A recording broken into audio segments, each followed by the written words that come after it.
हम जब दफ्तर के अहाते से निकले तो सामने के घर से एक औरत हमारी तरफ आई। उसने नाटक स्थल की तरफ इशारा करके कहा, सड़क पर तुम्हारा एक आदमी मरा पड़ा है। 5 लोग मरे हैं, चारों तरफ लाशें पड़ी हैं। ब्रिजेश और मैंने एक दूसरे को देखा। इतनी हिंसा झेलने और C2 के दफ्तर और अहाते की तबाही देखने के बाद भी इस बात पर यकीन नहीं हो रहा था कि यहां लोग मारे गए हैं, और वो भी 5 लाशें। ये तो यकीन से परे था, फिर भी जाकर देखना तो था ही। ब्रिजेश आगे आगे चला, मैं उसके पीछे और विश्वजीत मेरे पीछे था। ब्रिजेश आगे मोड़ तक गया और झांक कर उसने मेन गली में नजर घुमाई, बाईं तरफ, जहां थोड़ी देर पहले हम नाटक कर रहे थे। और यकायक वो तीर की तरह दौड़ पड़ा। मैं भी उसी तरफ दौड़ा जिधर वो भागा जा रहा था। नुक्कड़ पर जहां हम मुड़े वहां कुछ ही आगे एक आदमी पड़ा था। ब्रिजेश उसी की तरफ दौड़ा जा रहा था। एक लम्हे के लिए मुझे लगा कि वो विनोद है, विनोद, अभिनेताओं में से एक। और तब मुझे हरा स्वेटर दिखाई दिया, सफ्दर।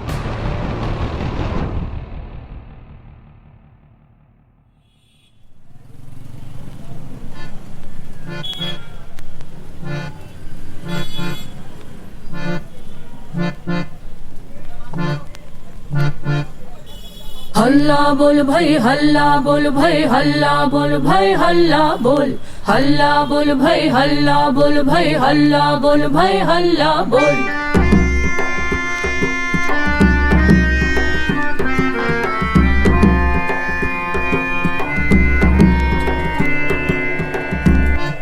हल्ला बोल, सफ्दर हाशमी की मौत और जिंदगी।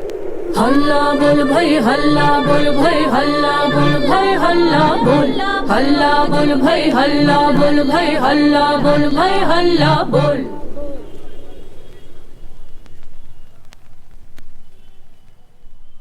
1 जनवरी 1989, सफदर को बचाने की जद्दोजहद। मैं विश्वजीत को पुकारते हुए सफदर की तरफ दौड़ा। जब मैं मौके पर पहुंचा तो सफदर का चेहरा देखा। वो बेहोश था, बहुत जोर लगाकर मुंह से सांस लेने की कोशिश कर रहा था। उसका सिर लथपथ था, बाल खून से भीगे थे, चेहरा मगर काफी साफ था। ब्रिजेश उंगली से सफदर के मुंह से खून और लार साफ करने लगा ताकि वो ठीक से सांस ले सके। एक पल को ब्रिजेश ने मेरी तरफ देखा। जरूर मेरे चेहरे पर सवाल या अंदाज रहा होगा। उसने अपने गर्दन की हल्की सी जुम्बिश से मेरे अनकहे सवाल का जवाब दिया। मैं समझ गया कि चोट सीरियस है, संभवतः जानलेवा। उठाओ इसको, ब्रिजेश ने कहा। मैंने सफदर को गट्टों से पकड़ा और ब्रिजेश ने उसकी कलाइयां थामी। हमने उसे उठाने की कोशिश की मगर उठा नहीं पा रहे थे। सफदर लंबी चौड़ी कदकाठी का आदमी था। मैंने कहा, यार बगल में हाथ डालकर उठा। तू इस तरफ आ, सिर सीधा रखना वरना गला बंद हो जाएगा, ब्रिजेश ने मुझसे कहा। अपनी जगह बदलते हुए मैंने पहली बार उस तरफ नजर डाली जहां हम थोड़ी देर पहले नाटक कर रहे थे। वो जगह यहां से 25-30 मीटर रही होगी। 2 गुंडे अब भी वहां खड़े थे। एक के हाथ में सरिया था। वो सीना ताने चीख रहा था, हालांकि गली सुनसान थी। दूसरे के पास बंदूक थी। उसने हवा में गोली चलाई। मैंने कहा, खींचो विश्वजीत, जल्दी। विश्वजीत के हाथ पांव फूल गए थे। इससे पहले कि कातिलों की नजर हम पर पड़ती, हम तीनों सफदर को घसीटते हुए पास की एक संकरी गली में ले आए। हमने सफदर को उठाया। मैंने पीछे से बगलों में हाथ डालकर उठाया ताकि उसका सिर मेरे सीने पर टिक पाए। ब्रिजेश ने उसकी टांगे संभाली। विश्वजीत ने पीठ के नीचे हाथ लगाया। ब्रिजेश के हाथ सफदर के मोजों पर बार बार फिसल रहे थे। उसके जूते और जुराब निकाल दो, मैंने कहा। गट्टों से पकड़ना आसान हो जाएगा। हमने जूते फेंके नहीं, मगर इस हड़बड़ी में न जाने कब सफदर के नए चमकते जूते हमसे कहीं छूट गए। शायद वो किसी मजदूर को पाए। सफदर को यह अच्छा लगता। सफदर को यूं उठाकर चलना आसान नहीं था। वो हमारे हाथों से फिसल रहा था। उसका सिर संभाल कर सीधे रखना भी मुश्किल हो रहा था। ब्रिजेश बोला, ऐसे बात नहीं बनेगी यार, रुको, मैं बाहर से कोई गाड़ी देखता हूं, तुम लोग यहीं ठहरो। हमने सफदर को जमीन पर बिठाया। उसका धड़ और सिर मेरे सीने से लगा हुआ था। मैंने उसका मुंह और गला साफ करने की कोशिश की, मगर यह उतना आसान नहीं था जितना ब्रिजेश के करते हुए लग रहा था। तभी न जाने कहां से एक अजनबी सामने आया। बिना कुछ कहे वो हमारे साथ शामिल हो गया। हमने फिर कोशिश की। विश्वजीत ने सफदर को टांगों से पकड़ा, मैंने कंधे से और अजनबी ने बीच में से। वो मजदूर था, उसकी मजबूत बाजुओं ने सफदर को संभाल लिया। अचानक काम कुछ आसान हुआ। उसके आने से हमारे चलने में रफ्तार आई। थोड़ी देर में ब्रिजेश भी लौट आया। बोला, बाहर मेन रोड पर एक कार रुकवाई है, कार वाला हमें अस्पताल तक छोड़ देगा। जब हम मेन रोड पर पहुंचे तो वहां कोई कार नहीं थी। ब्रिजेश ने बाद में बताया कि कार पर भारतीय जनता पार्टी का झंडा लगा हुआ था। उसी वक्त न जाने कहां से एक रिक्शे वाला आ गया। उसने एक नजर सफदर को देखा और उसे अस्पताल लेकर जाने के लिए तैयार हो गया। लेकिन बाबूजी, मोहन नगर अस्पताल तो यहां से दूर है, देर लगेगी। फिर भी हमने जैसे तैसे सफदर को साइकिल रिक्शे पर चढ़ाया। सफदर के साथ बैठकर ब्रिजेश उसे संभाले हुए था और उसका सिर सीधा रखने की कोशिश कर रहा था। बीच बीच में वो सफदर के मुंह में जमा हो रही लार और खून के थक्के साफ करता जाता। मुझे और विश्वजीत को समझ में नहीं आ रहा था कि क्या करें। हम रिक्शे के पीछे पीछे दौड़ने लगे। वो अजनबी जैसे आया था वैसे ही गायब हो गया। न कुछ बोला, न कुछ बताया। इस आपाधापी में हम उसका शुक्रिया अदा नहीं कर सके। रिक्शे के साथ दौड़ते दौड़ते हमें अपने पीछे एक बस की आवाज़ सुनाई दी। विश्वजीत और मैं बस के बिल्कुल सामने खड़े हो गए, जिससे बस वाले को रुकना पड़ा। कंडक्टर ने सफदर को बस में चढ़ाने से इनकार कर दिया।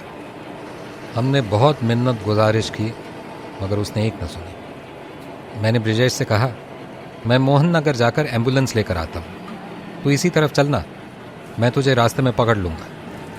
ऐसा कहते हुए मैं बस में सवार हो गया। बस चलने लगी तो विश्वजीत ने आवाज़ लगाकर पूछा, मैं क्या करूं? ब्रिजेश ने कहा, तू भी उसके साथ जा। अस्पताल के रिसेप्शन पर पहुंचकर मैंने एम्बुलेंस मांगी। वहां बैठे शख्स ने सूनी निगाहों से मेरी तरफ देखा। आज संडे है, एम्बुलेंस नहीं मिलेगी। मैं बाहर भागा। विश्वजीत मेरे पीछे था। मुझे सड़क के दूसरी तरफ एक टैक्सी स्टैंड दिखाई दिया। वहां एक ड्राइवर हमारे साथ चलने को तैयार हो गया। वो प्राइवेट कार भाड़े पर चलाता था। मुझे कोई अंदाजा नहीं था कि ब्रिजेश सफदर को लेकर अब तक कहां पहुंचा होगा। मुझे वक्त का कतई ख्याल नहीं रह गया था। मैं सड़क के दूसरी तरफ नजरें गड़ाए देखता रहा कि साइकिल रिक्शा नजर आए। हम जब मोहन नगर फ्लाईओवर से नीचे उतरे तो मुझे दूसरी तरफ एक कार दिखाई दी। कार खराब हो गई थी और ड्राइवर बाहर खड़ा हुआ था। वो गाड़ियों को रोकने के लिए हाथ दे रहा था। कार की पिछली सीट पर मुझे 2 लोग दिखाई दिए। हरा स्वेटर। हमने फौरन गाड़ी मुड़वाई और सफदर को टैक्सी में लिटाया। ब्रिजेश सफदर के साथ पिछली सीट पर बैठा। विश्वजीत और मैं अगली सीट पर ड्राइवर के बगल में एक दूसरे से चिपक कर बैठ गए। शुक्र है कि उस जमाने में अगली सीटें अलग अलग नहीं होती थीं। ना तो ब्रिजेश ने कुछ कहा और ना मैं कुछ बोला। मुझे यह पूछने का ख्याल भी नहीं आया कि वो रिक्शे से उस कार में कैसे पहुंचा था। मैंने मुड़कर देखा। ब्रिजेश की बाहों में सफदर एक बच्चे जैसा लग रहा था। पता नहीं कि सफदर का जिस्म कार की धचकियों से झटके खा रहा था या वो स्पैज़म थे।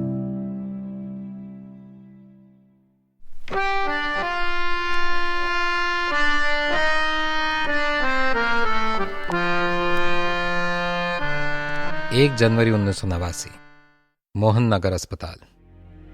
सफदर मेटल के बेड पर लेटा हुआ था। हर सांस के साथ उसका जिस्म ऐंठ जाता था। अस्पताल पहुंचने पर ब्रिजेश ने सबसे पहले सफदर के कपड़े निकालकर अच्छी तरह यह चेक किया कि उसे सिर के अलावा कहीं और तो चोट नहीं आई है। कहीं और कोई चोट नहीं थी। मैंने सफदर की जेबों को टटोला। सिगरेट का एक पैकेट, वही जाना पहचाना चार मीनार प्लेन, एक माचिस, एक फोन डायरी, कुछ पैसे मैंने अपनी जेब में डाल लिए। सोचा कि माला मिलेगी तो उसे दे दूंगा। माला को वो पैसे कभी नहीं मिले, मगर मुझे भी याद नहीं पड़ता कि मैंने उनका क्या किया। ब्रिजेश डॉक्टर को बुलाने गया। मैंने विश्वजीत को सफदर के पास रुकने को कहा और मैं फोन ढूंढने निकल पड़ा। विश्वजीत घबराया हुआ था। देर मत करना प्लीज, मैंने हामी भरी। शुक्र है कि उस हॉल में सिक्के वाला एक फोन लगा हुआ था। मैंने अपने घर फोन किया और बाबा से बात की। आई उस वक्त त्रिवेंद्रम गई हुई थी। वो माकपा की पार्टी कांग्रेस में हिस्सा लेने के लिए एक फ्रेंच डेलीगेशन के साथ दुभाषिए के तौर पर गई हुई थी। मेरी बहन भी परचम की गीत मंडली के साथ वहीं गई हुई थी। मैंने बाबा को बताया, हम गाजियाबाद में हैं, मोहन नगर अस्पताल में। सफदर बहुत सीरियसली इंजर्ड हुआ है। हम यहां 3 लोग हैं। तुम पार्टी ऑफिस फोन करके किसी को भेजने के लिए बोलो ना। बाबा को इत्तला देकर मैं दौड़ता हुआ सफदर के पास लौट आया। विश्वजीत ने बताया कि एक पुलिस वाला आया था और मुझे पूछ रहा था। बिल्कुल सदाशिव अमरापुर का लगता है, वही खूनी लाल आंखें। मैं पुलिस वाले को देखने बाहर निकला तो वो सामने ही टकरा गया। तो तुम लोगों को लगता है कि तुम लोग बच जाओगे हैं? तुम लोग वहां 3 लोगों को मारकर भागे हो, फांसी पर लटकोगे सालों, तीनों के तीनों।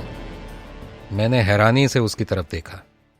सर, यहां एक आदमी घायल पड़ा है, वो मर रहा है, हम उसे उठाकर अस्पताल लाए हैं। आप बात क्या कर रहे हैं? तभी पीछे मुझे धड़ाम से किसी चीज के गिरने की आवाज सुनाई दी। मुड़कर देखा तो विश्वजीत लकड़ी की बेंच पर पसरा पड़ा था। इस किताब की तैयारी के सिलसिले में जब मैंने विश्वजीत से बात की तो उसने बताया कि वो दहशत के मारे गश खाकर गिर पड़ा था। मुझे उस वक्त इस बात का अंदाजा नहीं था। मैंने सोचा था कि कभी कभी अचानक उठकर खड़े हो जाने पर जो चक्कर आते हैं वैसा ही कुछ हुआ होगा, ब्लैकआउट जैसा कुछ। खासतौर से अगर किसी ने कुछ खाया ना हो, और उस दिन विश्वजीत ने सुबह से भला क्या खाया होगा। मगर ऐसा नहीं था। विश्वजीत के साथ इंटरव्यू में उसने एक और अचंभे वाली बात बताई। उसको ये तो याद था कि उस दिन वो ब्रिजेश के साथ था, मगर मैं उसकी याददाश्त से गायब था। जब मैंने उसे कई तरह के ब्यौरे दिए तब भी उसे ये बात याद ही नहीं आ रही थी कि मैं भी उस दिन साथ ही था। सदमा किस तरह हमारी यादों को छान देता है, क्या रह जाता है और क्या बिसर जाता है, कौन जाने। खैर, मैंने पुलिस वाले से कहा, सर, यहां मेरा दोस्त पड़ा है, उसको सिर में गहरी चोट लगी है, उसे डॉक्टर की जरूरत है, प्लीज किसी को बुला दीजिए जल्दी से। भागने की कोशिश मत करना, ओके? हमारी आंखें हर तरफ लगी हुई हैं। यकीनन वो हिंदी फिल्मों का शौकीन था। थोड़ी देर में ब्रिजेश एक डॉक्टर को लेकर आया। वो नौजवान था, शायद जूनियर रेसिडेंट रहा हो। सफदर पर एक नजर डालते ही वो भांप गया था कि स्थिति गंभीर है। ब्रिजेश ने अपना आई कार्ड दिखाकर बताया कि वो भी डॉक्टर है, सरकारी डॉक्टर। हमें फौरन सीटी स्कैन करवाना होगा, ब्रिजेश बोला। सही कह रहे हैं सर, मगर हमारी स्कैन मशीन काम नहीं कर रही, तो मैं इसे दिल्ली लेकर जाता हूं अभी। लेकिन सर, ये तो मेडिको लीगल केस है, एमएलसी। पुलिस यहीं एफआईआर दर्ज करने के लिए कहेगी। आई डोंट केयर, यह आदमी सीरियस है। मैं इसे दिल्ली लेकर जा रहा हूं अभी। सुधू, टैक्सी ढूंढो, जल्दी जाओ। मैं बाहर दौड़ा और एक टैक्सी लेकर आया। वो एक एम्बेसडर कार थी। जिस वक्त हम सफदर को गाड़ी की पिछली सीट पर बिठा रहे थे, उसी वक्त सामने से कॉमरेड वेद गुप्ता आते दिखाई दिए। जिस वक्त बाबा ने पार्टी दफ्तर में फोन किया था, उस वक्त वेद गुप्ता ही वहां थे। वो फौरन टैक्सी लेकर अस्पताल के लिए चल पड़े। वेद गुप्ता एक लंबे सफेद बालों वाले मृदुभाषी व्यक्ति थे। उस वक्त वो जाकिर हुसैन कॉलेज में पढ़ाया करते थे। मेरी उनसे बहुत थोड़ी दुआ सलाम थी। वे एसएफआई में हमारी स्टडी क्लासेस लेने आते थे। ब्रिजेश ने कॉमरेड वेद को बताया कि वो सफदर को इरविन अस्पताल, जिसे बाद में लोकनायक जयप्रकाश नारायण का नाम दिया गया, लेकर जा रहा है। ठीक है ब्रिजेश, जल्दी निकलो, मैं झंडापुर जाकर औरों को ढूंढता हूं। किसी को मालूम है माला कहां होगी? कॉमरेड ने कहा। हे भगवान, माला को तो ये मालूम भी नहीं होगा कि उसके पति के साथ क्या हुआ है और अब वो कहाँ है। मुझे पूरे दिन ये ख्याल ही नहीं आया था। हम में से किसी को भी कुछ पता नहीं था कि कौन कहाँ होगा। खैर, ब्रिजेश सफदर को लेकर निकल पड़ा। कॉमरेड सुधनवा, तुम दोनों भी दिल्ली चले जाओ, तुम्हें बाहर से शाहदरा के लिए बस मिल जाएगी, पैसे हैं। कॉमरेड, एक पुलिस वाला आया था, कहकर गया है कि यहां से कहीं मत जाना। उसकी चिंता तुम मत करो, तुम जाओ, मैं पुलिस वाले को संभाल लूंगा। बाद में मुझे मालूम चला कि उन्होंने पुलिस वाले को बताया कि वो लोकसभा के सांसद हैं। जब कुछ साल बाद कॉमरेड वेद का देहांत हुआ और हम नौजवानों से पूछा गया कि रात में उनके पार्थिव शरीर के साथ कौन रुकेगा विजिल देने, तो ब्रिजेश और मैंने हाथ उठाया।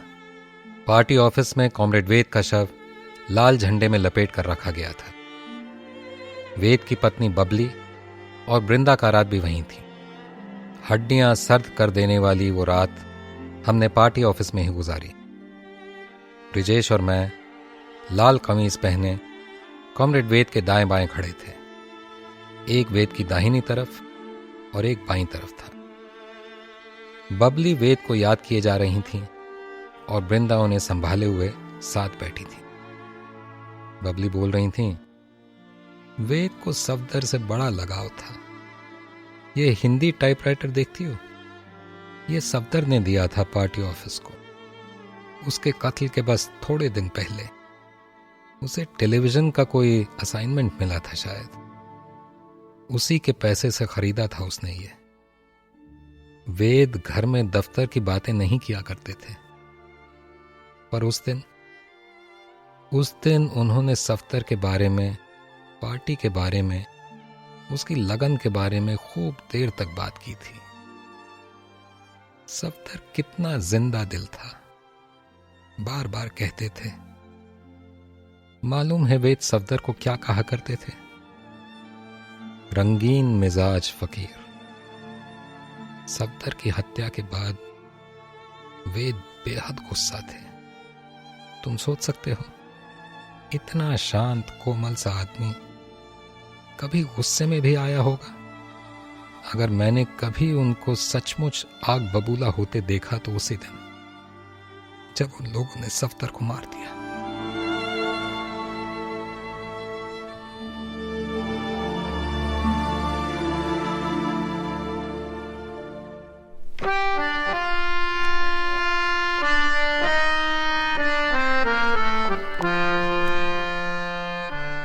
एक जनवरी 1989, दिल्ली के अस्पताल। विश्वजीत और मैं सीधे अरविंद अस्पताल पहुंचे तो ब्रिजेश एक एम्बुलेंस में बैठा जाता दिखाई दिया। मालूम चला कि वो सफदर को राम मनोहर लोहिया अस्पताल लेकर जा रहा है। जब हम आरएमएल अस्पताल पहुंचे तो सुबह के बाद आज पहली बार माला दिखाई दी। मैंने दूर से उसको देखा। वो बाकी कॉमरेड्स के बीच खड़ी थी। उसके माता पिता अपर्णा दी और बाबा और सफदर की मां अम्मा जी भी वहीं थे। मुझे देखकर हैरानी हो रही थी कि कितने लोग जुट गए हैं। अब जाकर मुझे ये मालूम हुआ कि हमारी टोली में बाकी सब महफूज थे, बस ब्रिजेंद्र का कोई अता पता नहीं था। यह भी पता चला कि इस हमले में एक मजदूर भी मारा गया है। थोड़ी देर बाद ब्रिजेश आईसीयू से बाहर आया और माला और दूसरे कॉमरेडों से बात करने लगा। जोगी, ललित और जन्म के कुछ अन्य साथियों के साथ मैं थोड़े फासले पर खड़ा था। जन्म के पुराने साथी सुभाष त्यागी, जो उस दिन झंडापुर में भी हमारे साथ थे, और मनीष मनोचा और अरुण शर्मा पास में ही खड़े थे। ब्रिजेश जैसे ही हमारी तरफ बढ़ा, हमने उसे घेर लिया। स्कैन तो कर लिया है, उसका दिमाग कुचल गया है। उसकी नाक से सिर का पानी निकल रहा है। बचने की उम्मीद बहुत कम है। बच भी गया तो पता नहीं उसकी हालत कैसी होगी। शाम ढलने लगी थी। अस्पताल में लोग जुटते चले गए। एक के बाद एक कॉमरेड्स आते जा रहे थे। बहुत सारे दूसरे हमदर्द भी पहुंच गए थे। मेरे बाबा भी आ गए थे। मैं जाकर उनके सीने से लग गया। कहने को तो कुछ था ही नहीं। थोड़ी देर बाद थिएटर डायरेक्टर हबीब तनवीर भी अपनी पत्नी मोनिका के साथ पहुंचे। उन्होंने भी मुझे गले लगाया। मोनिका दी ने मेरे सिर पर हाथ फेरा।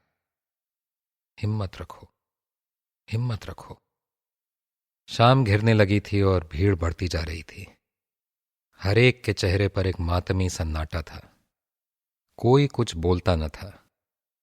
अंधेरा ढलने के बहुत बाद हमें आखिरकार पता चला कि बृजेंद्र भी सुरक्षित है। थोड़ी देर बाद वो भी अस्पताल पहुंच गया। उसने हमें बताया कि हमला होने के बाद वो मदद के लिए झंडापुर थाने गया था।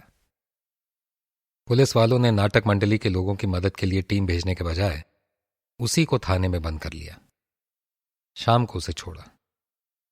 वहां से वो पार्टी ऑफिस गया और पार्टी ऑफिस से अस्पताल आया। अब हमें और जानकारी मिली।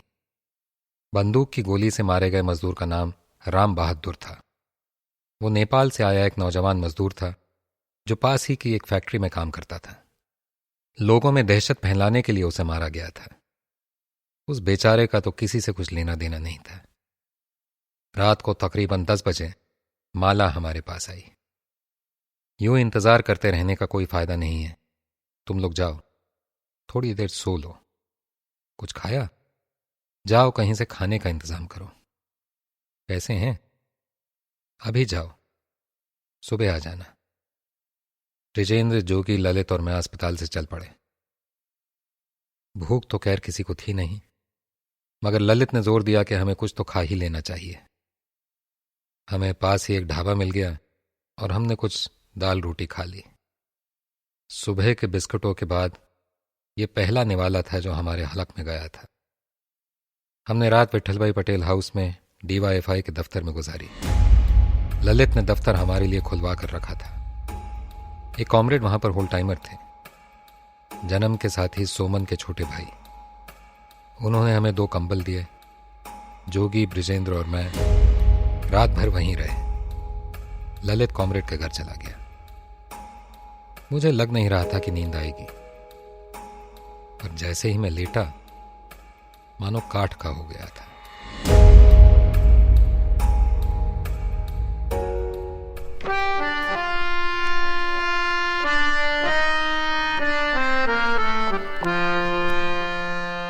एक जनवरी 1989, भागम भाग। उस दिन सुबह मद्रास होटल के सामने हमें जो लोग मिले थे उनमें से एक शख्स से मैं पहले कभी नहीं मिला था। ये एक नाटे कद का खुशनुमा सा आदमी था। एक भली सी मुस्कान सदा उसके चेहरे पर रहती थी। वो भी झंडापुर हमारे साथ आया था, मगर दिन भर की अफरा तफरी में मुझे उसका ख्याल नहीं आया। उसका नाम था मुरलीधरन। बतौर पार्टी होल टाइमर उसे कुछ ही दिन पहले अहमदाबाद से दिल्ली भेजा गया था। वो और सफदर त्रिवेंद्रम में आयोजित मार्क्सवादी कम्युनिस्ट पार्टी के कांग्रेस में आए इंटरनेशनल डेलीगेट्स की अगवानी और विदाई का जिम्मा संभाले हुए थे। उस जमाने में केरल में कोई अंतर्राष्ट्रीय हवाई अड्डा नहीं हुआ करता था, इसलिए इन डेलीगेट्स को दिल्ली होकर ही जाना पड़ता था। चूंकि फिलहाल सारे इंटरनेशनल डेलीगेट्स पार्टी कांग्रेस के लिए त्रिवेंद्रम में थे, इसलिए मुरली के पास भी दिल्ली में कुछ बहुत ज्यादा काम नहीं था। इतवार का दिन था। जब सफदर ने कहा कि तुम भी नाटक देखने चलो, तो मुरली फौरन राजी हो गया। जब हमला हुआ तो सफदर, माला और दूसरों के साथ मुरली भी सीटू के दफ्तर गया था। जब हमलावर सीटू के दफ्तर में घुसे तो कॉमरेड रमानाथ झा, बृजेंद्र और सफदर ने दफ्तर के अहाते का गेट मजबूती से पकड़े रखा। एक गुंडे ने दीवार पर चढ़कर उनके ऊपर ईंट फेंक कर मारी। वो रामानाथ झा के सिर पर लगी। कॉमरेड झा को पहले ही घुटने में चोट लग चुकी थी। वे लड़खड़ाकर गिर पड़े। ये देखकर सफदर ने सबको भागने के लिए कहा। रामानाथ झा भी किसी तरह पिछली दीवार फांद कर भाग निकले। हत्यारे उनका पीछा कर रहे थे। भागते भागते वो एक मजदूर के घर में घुसे, जिसने उन्हें छिपा लिया। वो हमलावरों की नजर से बच गए। कॉमरेड झा को न ढूंढ पाने की हताशा में हत्यारों ने राम बहादुर को उसके कमरे से घसीट कर बाहर निकाला और पिस्तौल उसकी कनपटी पर टिकाकर गोली चला दी, उसकी बीवी पवित्रा की आंखों के सामने। इधर मुरली भी दीवार फांद कर भागा। वो किसी को जानता तो था नहीं उसे अंदाजा था कि वो कहां है। उसे कुछ लोग खिड़कियों में से झांकते दिखाई दिए। किसी में बाहर निकलने की हिम्मत नहीं थी। वो और बृजेंद्र एक दूसरे के लिए अजनबी थे, मगर आज हालात ने दोनों को साथ दौड़ा दिया था। मुरली अहमदाबाद से आया एक मलयाली था जिसने पहले कभी जूते नहीं पहने थे। दिल्ली के जाड़ों का सामना करने के लिए उसने गोला स्पोर्ट्स शूज खरीदे थे और उस दिन पहली बार उन्हें पहनकर निकला था। उस दिन उसने जाना होगा कि इंसान जूते पहनकर ज्यादा तेज दौड़ सकते हैं। बृजेंद्र और मुरली दौड़ते दौड़ते मेन रोड पर पहुंचे जहां चाय की एक गुमटी थी। बृजेंद्र ने कहा, मैं थाने जा रहा हूं, आप यहीं इंतजार करिए। देखते देखते कुछ लाठीधारी भी वहां पहुंच गए। ये वही हमलावर थे। वे मुरली को नहीं पहचान पाए क्योंकि उसने जन्म का काला कुर्ता नहीं पहना था। मुरली चुपचाप वहां बैठा रहा, ये उम्मीद करते हुए कि बृजेंद्र जल्दी वापस ना आए। उस दिन मुरली की दुआ कबूल हो गई। बृजेंद्र सचमुच पलट कर नहीं आया। मुरली बहुत देर तक उसकी राह देखता रहा और फिर दिल्ली के लिए निकल गया। उसको याद नहीं कि वो कैसे वापस पहुंचा।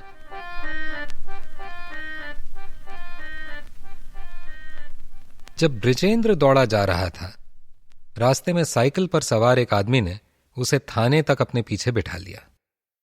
थाने में पहुंचने पर उसने कांस्टेबल भाग सिंह और कुछ अन्य पुलिस वालों को हमले की जानकारी दी।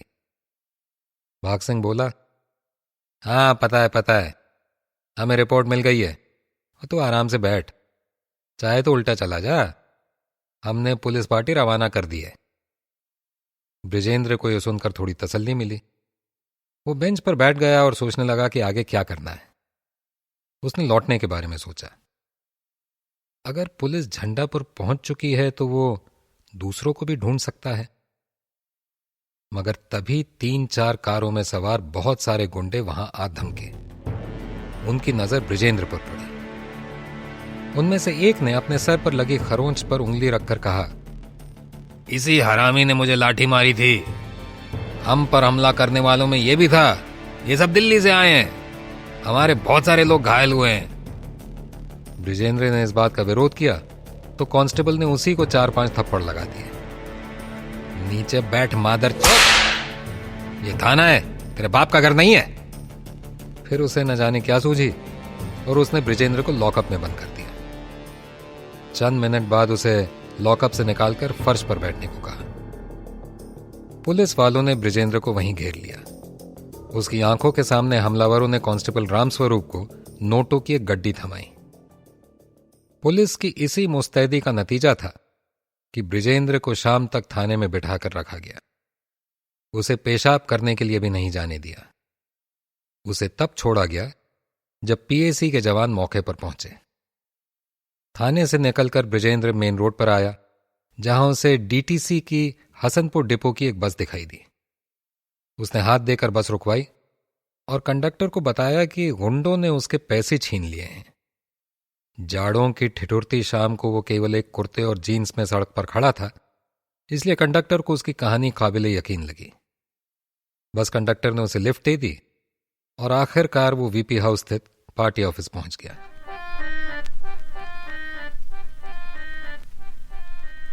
उस दिन सुबह जब नाटक में पहली बार खलल पड़ा तो जोगी को कुछ ज्यादा खटका नहीं लगा।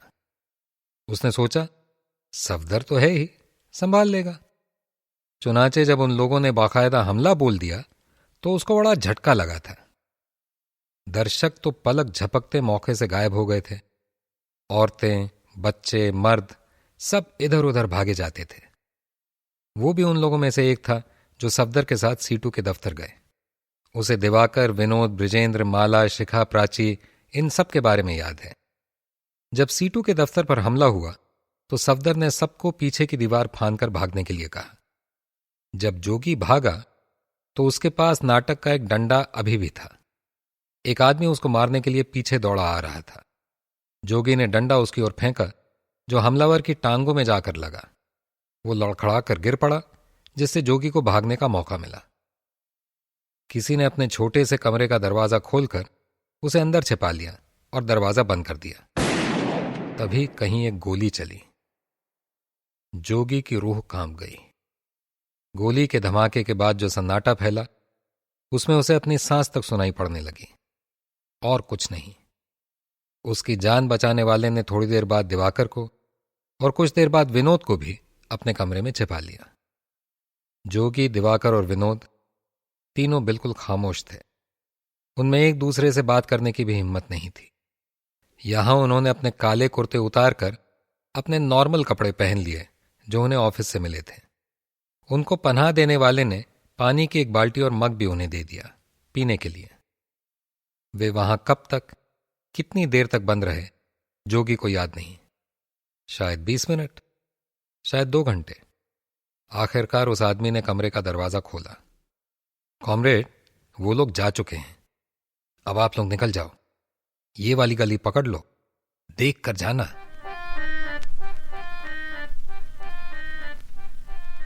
हमले में सबसे पहले चोट खाने वालों में त्यागी भी एक थे। उनकी पीठ पर लाठी पड़ी थी। इसके बाद तो लम्हे भर में वहां भूचाल आ गया था। कुछ कॉमरेड्स ने हमलावरों को रोकने के लिए उन पर पत्थर फेंके। इसी अफरा तफरी में त्यागी भी अपनी जान बचाकर भागे। तभी उन्हें ख्याल आया कि उन्हें अपना कुर्ता उतार देना चाहिए। उन्होंने कुर्ता उतारा और पास खड़ी एक औरत को दे दिया, मगर कुर्ते के नीचे उनका बनियान बेदाग सफेद था। वो मजदूरों जैसा तो बिल्कुल नहीं था, चकाचक नया। ये देखकर उस औरत ने उनको अपने घर में घुसाकर बाहर से कुंडी लगा दी। त्यागी के साथ जन्म का एक और एक्टर था। त्यागी का कहना है कि वो दिवाकर था, मगर जोगी कहता है कि दिवाकर उसके साथ था। कौन जाने। खैर, घर में छिपे दोनों अभिनेता किवाड़ की दरार से देख सकते थे कि गुंडे ठीक दरवाजे के आगे आकर पूछ रहे थे कि यह घर किसका है। औरत बोली, कोई नहीं रहता, घर का मालिक तो फैक्ट्री में काम करने गया है। जब गुंडे लौट गए तो औरत ने दरवाजा खोला। त्यागी को समझ में आया कि अगर वो मेन दरवाजे से निकलेंगे तो सड़क पर गुंडे फिर उन्हें पकड़ लेंगे। ये सोचकर वे छत पर चढ़ गए और एक छत से दूसरी छत कुलाचे भरते गली के आखिर तक पहुंचे। आसमान से गिरे और खजूर पे लटके।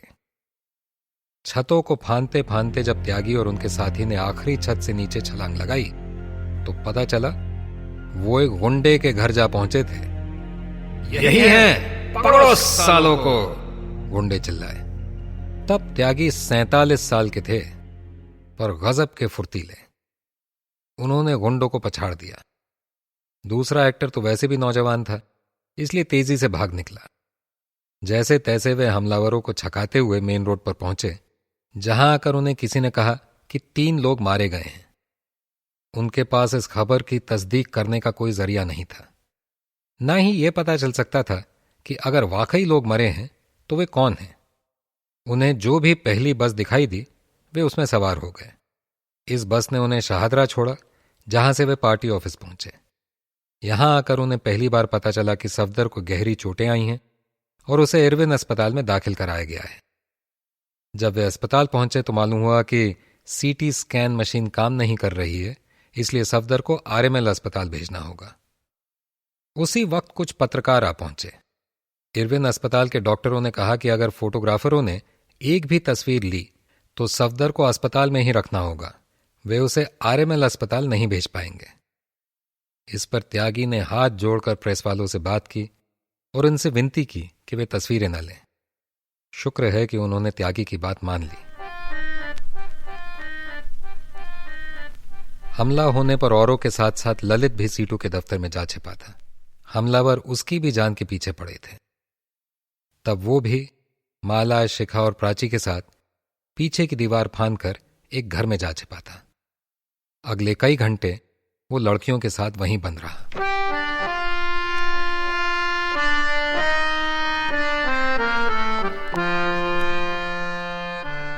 1 जनवरी 1989, छिपना और छकाना। 31 दिसंबर 1988 को माला और सफदर ओखला इंडस्ट्रियल एरिया स्थित तेखंड मोड़ पर हल्ला बोल के मंचन के लिए गए थे। सफदर ने बाकियों को इत्तला दी थी कि 2 तारीख के शो में वो नहीं आएगा, क्योंकि उस दिन शाम को प्रेस कॉन्फ्रेंस थी। माला और सफदर के लिए नए साल की कोई खास गहमागहमी नहीं थी, लिहाजा साल की आखिरी शाम को वे ओखला से सीधा घर चले आए। अगले दिन 1 जनवरी की सुबह वे लक्ष्मीबाई नगर स्थित अपने घर से चलकर आईएनए पहुंचे, और वहां से उन्होंने शिवाजी स्टेडियम की बस पकड़ी। यूं तो उस दिन ज्यादातर एक्टर लेट हो गए थे, मगर रियाज कुछ ज्यादा ही लेट था। सफदर और माला सोच ही रहे थे कि उसका रोल कौन करेगा, तभी बस छूटने के ठीक पहले वो अपने छकड़ा स्कूटर पर झूलता हुआ पहुंचा। उसने कहा कि वो स्कूटर पर ही जाएगा। वो झंडापुर में मिलने को कहकर वहां से चल पड़ा। माला को झंडापुर के बस स्टॉप से सीटू ऑफिस तक का पैदल रास्ता आज भी याद है। इस टोली में कुल 15 लोग थे।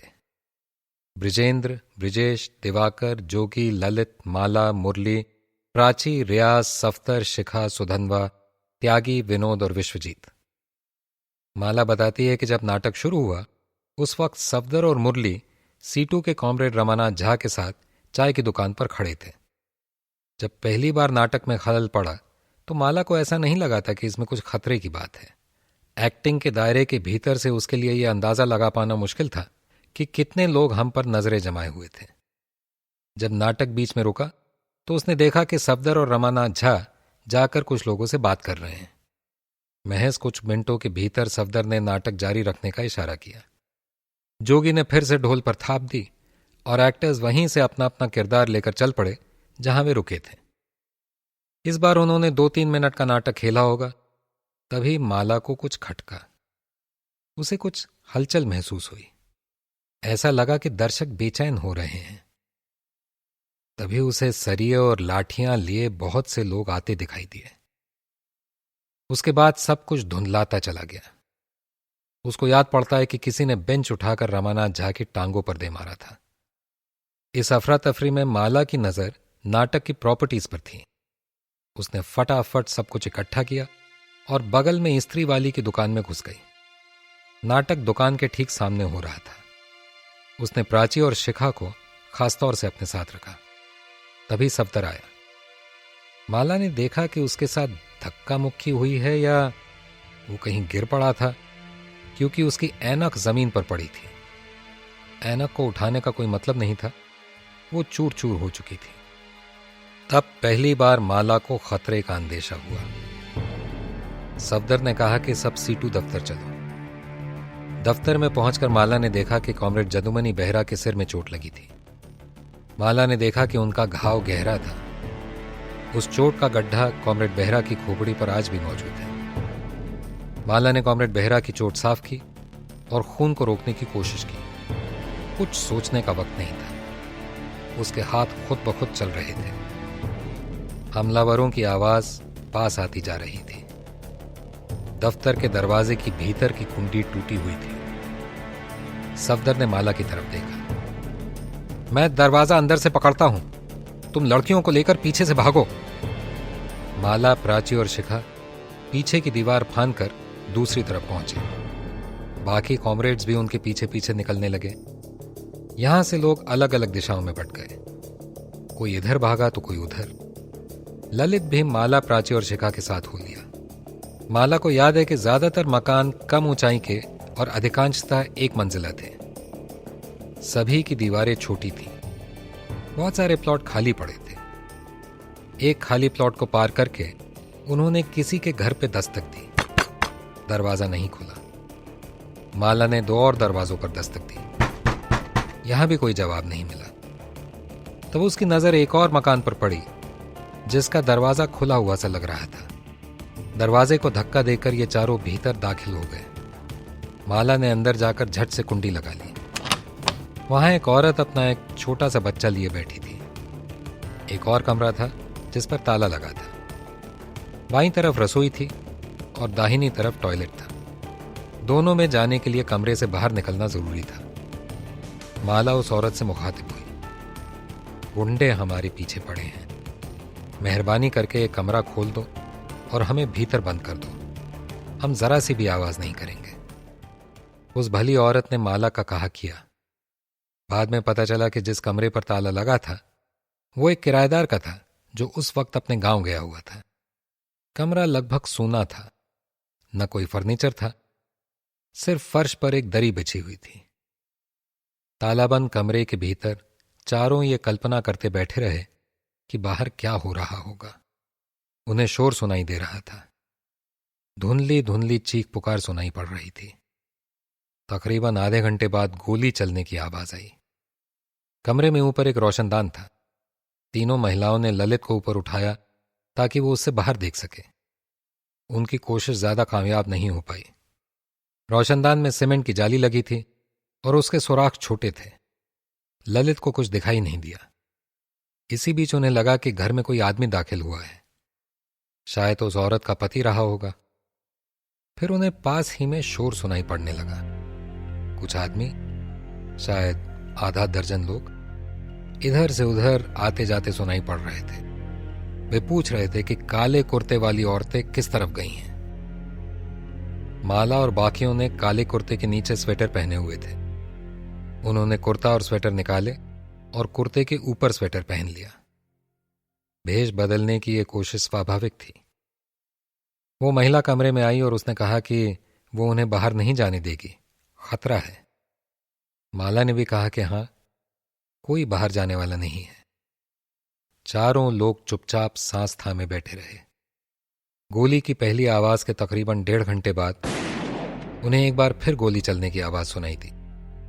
इस बार आवाज दूर से आ रही थी, इसलिए यकीन से कहना मुश्किल था कि यह गोली की आवाज है या नहीं। अब बहुत बहुत देर तक सन्नाटा पसर जाता था। वो महिला फिर कमरे में आई। तुम्हारा एक आदमी मारा गया है, माला ने पूछा। उसने क्या पहना था? वो जानना चाहती थी कि कोई काले कुर्ते वाला तो नहीं है। स्वेटर, महिला ने जवाब दिया।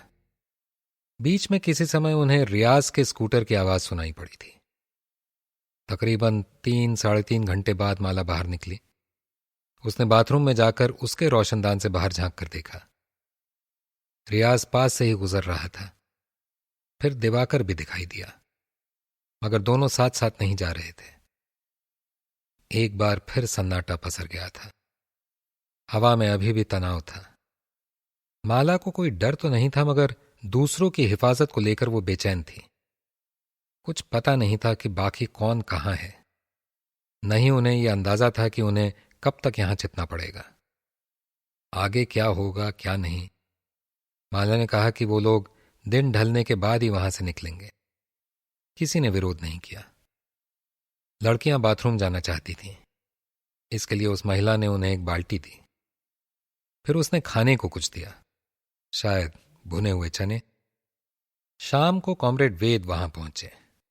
उस समय तकरीबन 5 बज गए होंगे, क्योंकि माला को याद पड़ता है कि अभी अंधेरा नहीं हुआ था। स्थिति शांत हो चुकी थी। हवा में वैसी दहशत नहीं थी। गुंडे अपने बिलों में वापस लौट गए थे। माला को बाहर वेद की आवाज सुनाई दी। वे ऊंची आवाज में बोल रहे थे ताकि कोई भी छिपा हो तो बाहर निकल आए। तब ये चारों साथी बाहर निकले। वेद ने फौरन उन्हें कार में बिठा लिया। जब कार दिल्ली के लिए चली तो माला ने एक एक करके हर एक के बारे में पूछना शुरू किया। पता चला कि ज्यादातर लोगों का पता ठिकाना मालूम है। ब्रिजेंद्र कहाँ है? माला ने पूछा। उसका अभी पता नहीं चला। और सफदर? उसके बारे में दिल्ली चलकर बात करते हैं। माला ने जोर देना ठीक नहीं समझा, मगर उसे अंदाजा हो गया था कि सफदर को चोट लगी होगी। उस वक्त उसे सफदर से ज्यादा ब्रिजेंद्र की चिंता थी। इरविन अस्पताल में माला को बहुत सारे लोग मिले। सफदर की मां अम्मा जी वहां थीं, माला की मां अपर्णा दी थीं, और भी कई कॉमरेड अस्पताल में मौजूद थे। सफदर स्ट्रेचर पर लेटा दिखाई दिया। किसी ने उसे बताया कि सफदर को स्कैन के लिए आरएमएल अस्पताल ले जा रहे हैं। ब्रिजेश सफदर के साथ था। माला ने भाप लिया था कि सफदर की चोटें गंभीर हैं। मैंने इस किताब के सिलसिले में माला से पूछा कि जब उसने पहली बार सफदर को इस हालत में देखा तो उसके जहन में क्या गुजरा। वो बोली, सोच मुलतवी हो गई थी। मैं सिर्फ देख रही थी। आरएमएल में सफदर को पहले इमरजेंसी यूनिट में ले जाया गया।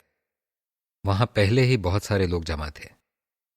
माला को याद है कि थिएटर डायरेक्टर बंसी कौल वहां थे, जिन्होंने सफदर को उड़ाने के लिए अपना शॉल दिया। इसके अलावा माला को विज्ञान कार्यकर्ता प्रबीर पुरकायस्त भी याद हैं, जो अस्पताल वालों पर दबाव डाल रहे थे कि जल्दी से जल्दी स्कैन करें। स्कैन के बाद सफदर को आईसीयू में भेज दिया गया। ब्रिजेश के डॉक्टर दोस्तों में एक थे कंटूर, जो माला और सफदर को जानते थे और आरएमएल में तैनात थे। कंटूर और ब्रिजेश ने माला को बताया कि सफदर का ब्रेन स्टेम टूट गया है, उसकी हालत बहुत नाजुक है, मगर वो हर पल उस पर नजर रखे हैं। फिलहाल इंतजार करने के सिवा उनके हाथ में कुछ नहीं था। इसी बीच माला को मालूम पड़ा कि ब्रिजेंद्र भी सुरक्षित है। उसे थोड़ी राहत मिली। गाजियाबाद से कॉमरेड अस्पताल में आकर उससे मिले। उन्होंने माला को बताया कि गुंडों ने राम बहादुर को मार डाला है। माला ने इन कॉमरेड से कहा कि सीटू को इस घटना पर जल्दी से जल्दी झंडापुर में एक जनसभा बुलानी चाहिए, एक आध हफ्ते के भीतर। उसने कहा कि जन्म भी फिर से वहां नाटक करेगा। माला ने रात अस्पताल में गुजारी। अम्मा जी, अपर्णा दी, सफदर के बहनोई और कॉमरेड पुशी, ब्रिजेश और कंटूर के साथ वो अस्पताल के ही एक दफ्तरनुमा कमरे में बैठी रही। माला बताती है कि उनके साथ एक और कोई व्यक्ति था, मगर कौन था उसे याद नहीं पड़ता। उन्होंने वहीं फर्श पर चादरें बिछाई और पैर सीधे करके बैठे रहे।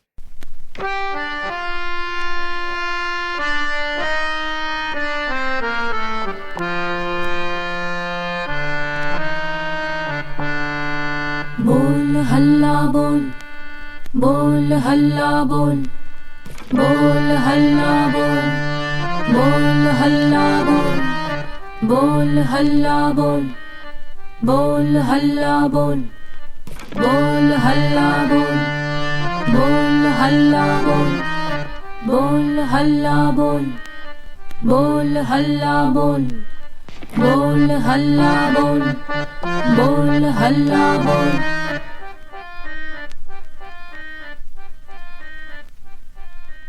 हल्ला बोल सफदर हाशमी की मौत और जिंदगी के लेखक हैं सुधन्वा देशपांडे। मूल अंग्रेजी से हिंदुस्तानी अनुवाद योगेंद्र दत्त। इस किताब के अंग्रेजी प्रकाशक हैं लेफ्टवर्ड बुक्स और हिंदी प्रकाशक हैं वाम प्रकाशन।